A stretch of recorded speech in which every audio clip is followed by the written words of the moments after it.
Hello everyone, চলো আজকে একটা রোজের টিউটোরিয়াল শেয়ার করা যাক। এইরকম রোজের আজকে আমি রোজ বানানো শেখাবো। ভিডিওতে যে রোজটা দেখা যাচ্ছে ওই রোজটা না, আমি একটু অন্যরকম রোজ শেখাবো। একদম বেসিকে যে রোজটা আমরা শিখি ক্লে দিয়ে বানানো, সেটাই আমি শেখাবো। এটা একটু অন্যরকম, যেটা ভিডিওয় দেখা যাচ্ছে যে রোজটা, ওটাও ইজি, খুব একটা সেরকম টাফ না। বাট আজকে আমি যেটা দেখাবো সেটা অন্যরকম। ফার্স্টেই আমি পিঙ্ক কালারটা নিচ্ছি। আমি এর আগে রেড আর অরেঞ্জ অলরেডি বানিয়ে রেখেছি, তাই জন্য আমি পিঙ্ক কালার নিচ্ছি। পিঙ্ক কালারটাকে আমি ফার্স্টে ক্লেটাকে সুন্দরভাবে একটু মেখে নিয়ে তারপর হচ্ছে একটু লুচির মতো শেপে বেলে নিতেও পারি, অথবা হাতের সাহায্যে একটু ফ্ল্যাট করে জিনিসটাকে সুন্দরভাবে যাতে কাট করতে পারি সেরকম করে নিতে পারি। তো জিনিসটাকে সুন্দরভাবে একটু খুব পাতলাও হবে না, খুব মোটাও হবে না। খুব পাতলা হলে ছিঁড়ে যেতে পারে, আর খুব মোটা হলে জিনিসটা দেখতে সুন্দর লাগবে না। সেহেতু মোটামুটি একটা আন্দাজ মতো রেখে তারপরে একটা ঢাকনার সাহায্যে কেটে নেব। আমি এখানে ভার্নিশের ঢাকনাটা ইউজ করছি। যার কাছে যে ঢাকনাটা আছে সেটা অ্যাক্রিলিক কালারের ঢাকনা হতে পারে, অথবা একটা বোতলের ছিপি হতে পারে। যার কাছে যেটা অ্যাভেলেবেল আছে সেটাতে কাটতে পারে। আমি ফার্স্টে এটাকে কেটে নেব, দেন তারপর আমি এর সাথে রেড কালারটাও ইউজ করব। আমি রেড একটা তৈরি করব, ওটা লাস্টে করব। ফার্স্টে পিঙ্ক কালারটা করে নেওয়ার পরে রেড কালারটা ইউজ করব। আর যেখানে একটু শেপটা গন্ডগোল হবে সেটাকে একটু হাতের সাহায্যে ঠিকঠাক করে নেবো, যাতে শেপটা একটু ঠিকঠাক লাগে। একদম যে পারফেক্ট রাউন্ড হতে হবে সেরকমও নয়, পারফেক্ট রাউন্ড না হলেও চলবে। আর একটু শেপটা ঠিকঠাক রাখতে হবে, যাতে যখন আমরা ওটাকে গোটাবো বা ফ্লাওয়ারের শেপটা দেব তখন যেন একটু দেখতে ভালো লাগে, সেই কারণে একটু রাউন্ড করা। সেটা খুব পারফেক্টলি হতে হবে সেটা কোনো ব্যাপার না। তো ঢাকনার সাহায্যে করে নিতে পারি, যাদের গোল করতে সুবিধা হয় হাতের সাহায্যে তারা হাতের সাহায্যে করতে পারে, কোনো অসুবিধা নেই তাতে। আমি ছোটো ছোটো করে কেটে নেব। হ্যাঁ, তবে এটা যে যত বেশি করবে তার কিন্তু তত বেশি সুন্দর হবে, কারণ জিনিসটা আরও ভালো দেখতে লাগবে।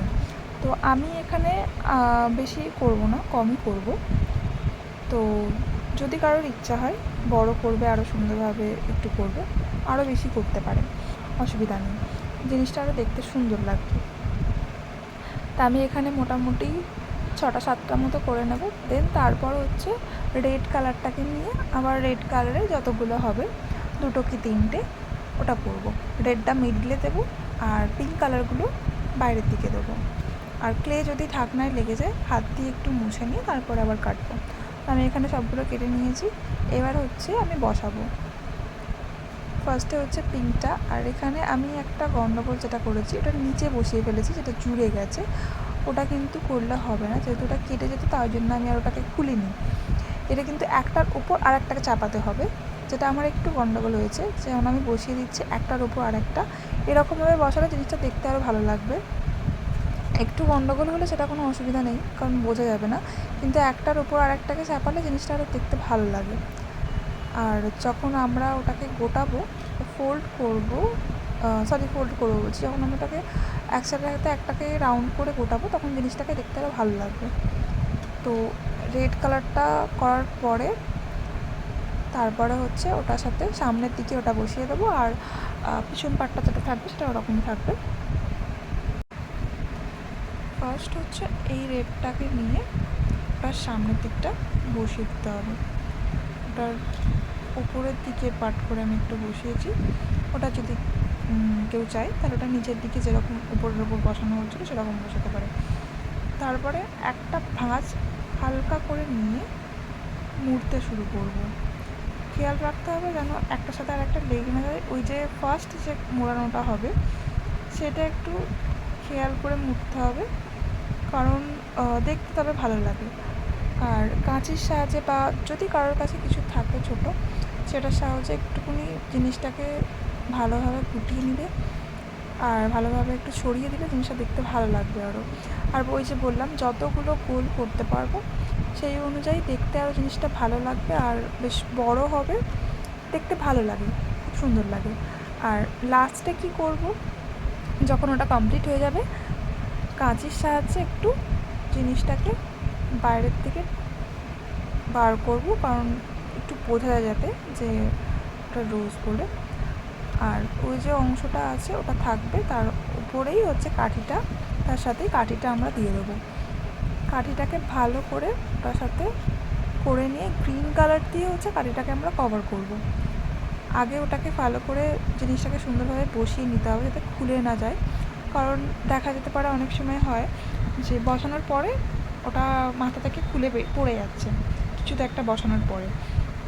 তো ওটার জন্য আগে ভালো করে জিনিসটাকে বসিয়ে নিতে হবে, বসানোর পরে আমরা গ্রিন কালার দিয়ে ওটাকে কভার করে নেব, তাহলেই হবে। আগে আমি ওই যে সরু কাঠিটা আছে কাঠিটাকে ভালো করে কভার করে নেব, তারপর আমরা লিভ করব। আর বাকি যে অংশটুকু ওই রোজের সাইডে যেটা হয় যে পাতার মতো অংশটা দিয়ে রোজটাকে কভার করা থাকে সেটা আমরা করে নেব। আগে হচ্ছে সুন্দরভাবে এটাকে একটুখানি ক্লে নিয়েই পুরোটা কভার মোটামুটি হয়ে যায়, অল্প ক্লে নিলেও হয়ে যাবে। ভালো করে আগে ওটাকে কভার করে নেবো, তারপরে হচ্ছে লিফটা করব। কারণ হচ্ছে বসানোটা মেন ইম্পর্টেন্ট জিনিস, কারণ বসানো যদি একটু এদিক ওদিক হয় তাহলে জিনিসটা কিছুক্ষণ বাদে একটু ঠিকঠাক মতো না বসার কারণে হেলে যায় একদিকে।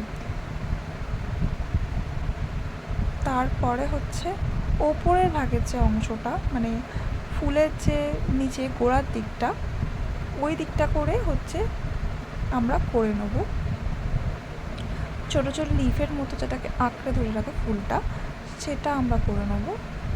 তো ওটা ছোটো ছোটো করে পাতার শেপ নিয়ে করে আর ওটাকে বসিয়ে নিতে হবে। ওটা চাইলে হাত দিয়ে একটু শেপটা ঠিকঠাকও করা যেতে পারে। আর লাস্টে যে জিনিসটা বোঝা যাবে একটু যে আলাদা করে বসানো হয়েছে, ওই জায়গাটা হাত দিয়ে একটু ঠিকঠাক করে নিলে ওই জায়গাটা আবার ঠিকঠাক হয়ে যাবে।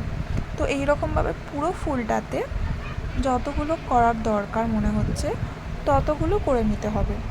আমাদের যতগুলো লাগবে সেই অনুযায়ী ততগুলো করে নিতে হবে। সবগুলো শেষ হয়ে যাওয়ার পরে তারপরে কিন্তু পাতা করব, লিভটা করব। ফার্স্টে এটা যতগুলো লাগবে সেটাকে শেষ করে দেওয়ার পরে ওই যে নিচের অংশটাকে একটু বাজে লাগছে ওটাকে একটু হাতের সাহায্যে সুন্দরভাবে সমান করে নেবো যাতে দেখতে খারাপ না লাগে। ওটা হয়ে যাওয়ার পরে ওটাকে একটা সাইডে রেখে দেবো। দেওয়ার পরে আমরা হচ্ছে লিফটা করব। আর লিফটা করার সময় হাতের সামনে একটা চিমটি হোক বা কিছু হোক যেটা সাহায্যে একটু সুন্দরভাবে আমরা শেপ দিতে পারি, মানে পাতার যে কাটিংগুলো থাকে সেগুলো যাতে আমরা করতে পারি সেটার জন্য লাগবে।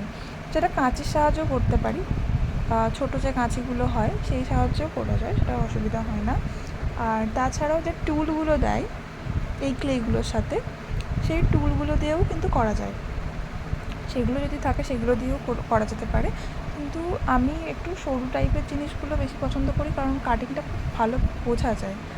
আর একটু মোটা হলে কি একটু বাজে লাগে দেখতে, তো সরু জিনিসটা হলে দেখতে ভালো লাগে, যার জন্য আমি কাঁচিটা ইউজ করছি। যার যেটা ভালো লাগে সে সেরকমভাবে করতে পারে। এরকমভাবে ফার্স্টে মিডিলটা করে তারপর সাইড সাইড দিয়ে করে নিচ্ছি। দুটোতেই করব সেমভাবে, সেম প্রসেসে। দুটো করা কমপ্লিট হলে তারপরে ওটাকে আস্তে আস্তে হাত থেকে তুলতে হবে। খুব তাড়াহুড়ো করে তুললে হয়তো জিনিসটা আবার খারাপ হয়ে যেতে পারে, আবার নতুন করে করতে পারে, হাতের সাথে চিপকে যেতে পারে, যেটার জন্য আস্তে আস্তে হালকা করে শেপটা নিয়ে তুলতে হবে। তারপরে ওই লাঠিটার সাথে একটু ওপরের দিক করে পাতাটাকে বসিয়ে দিলেই একদম রেডি হয়ে যাবে আমাদের ফ্লাওয়ার। এই যে একটু ক্লোজ দেখাচ্ছে, আর এই যে এগুলো অরেঞ্জটা আর এখানে